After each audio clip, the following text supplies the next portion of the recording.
Поради немање кворум, Уставниот суд денес не одлучуваше по иницијативата на Стопанската комора во која е оспорен законот за работни односи, поточно делот кој се однесува на работа во недела. Ова практично значи дека се купува време, па недела и понатаму останува неработна.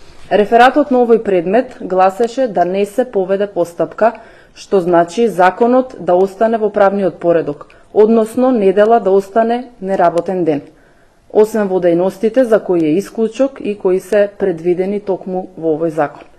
Од седницата можевте да следите целата дебата и аргументите на судиите и повторно ќе напоменам дека овој предмет не го доби доволното мнозинство.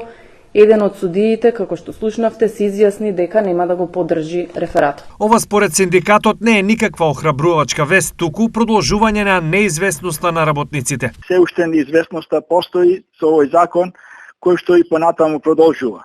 Но ние како ССМ нема да дозволиме едно стекнато право на работниците да биде укинато, а со тоа работниците да бидат како робови и да можат да работат кога на работодавачите им одговара, а ден за одмор кога тие ќе им дадат.